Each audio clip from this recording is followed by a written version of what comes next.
Another one, which is question 2 now. Um, let's see what it says. It says for what value of b is this function that we have here continuous at every x? What value of this b do we have this continuous? So the moment we see the word continuous, we have to use the continuity equation, something to do with the continuity equation. So we know that for something to be continuous, here they say that every x. We know that this function is continuous. Here, look, it's x, which is a continuous function, and bx squared, which is a continuous function. So this function is obviously continuous. The risk is where these two come together, which is at this point of -2, of x equal to -2. That is where there is a risk. Okay, so what do you do at this one? You're going to make sure that it is continuous at x equal to -2, then obviously it will then be continuous everywhere else. Okay, now for something to be continuous at this point, we know that for this function to be continuous at -2, g of -2 should be equal to the limit as x approaches -2 of g of x. Right, so this should be what should happen. This g, we are taking continuity at -2. So g of -2 should be the same as the limit as x approaches -2. Okay, the limit of x. Now, the thing of it is, this thing can do it for us. This thing, the limit as x approaches -2 of x. Okay, because this is going to be two parts, because we are doing for a piecewise function, which means we do one-sided limit at a time. We approach 2 from the left, then we approach 2 from the right. So this limit itself is going to be able to make sure that this thing is going to be continuous. So here's the thing. We say because for this thing to exist, for this limit to exist, remember, the limit from the left should be equal to the limit from the right. Remember the limit for piecewise functions, right? You do one side at a time. So we have to first find this limit. That's the first thing we're going to find. And for us to find it, the limit as we come from the left should be equal to the limit as we come to the right, okay? And if we make them equal, we are going to be able to do it. So now we're going to be able to make this equation be true. So we're going to say, what is the limit as x approaches? Let's first put g of x. Let's remind ourselves, we first write g of x is equal to x and bx squared, okay? It is equal to x if x is less than -2, and it is equal to bx squared if x is greater than or equal to -2. So here we have it like this. So this is the thing. We have these two. This is our piecewise function. Now we're going to say, what is the limit as x approaches -2 from the left of g of x?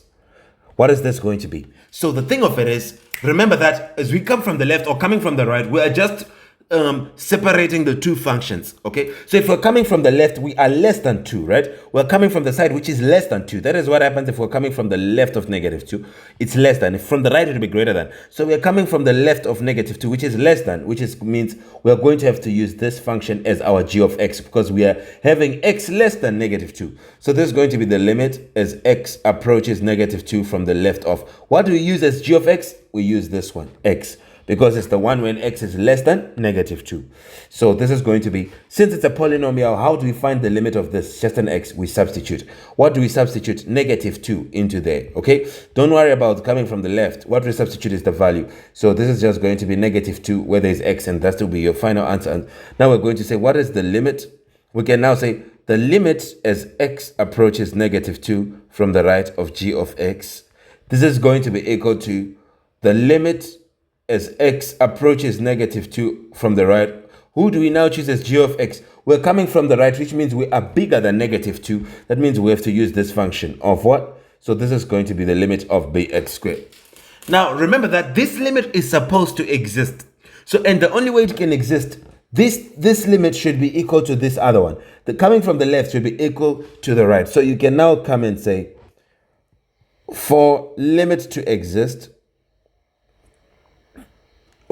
you can just come and say maybe limit as x approaches -2 from the right is equal to, of g of x, is equal to the limit as x approaches negative 2 from the left of g of x. They should be equal so that the limit exists, okay? So we can say this becomes the limit as x approaches negative 2 from the right of, what is this going to be? Of from the right of g of x, we said it will be bx squared. This is equal to this limit, we found it, and it was negative 4.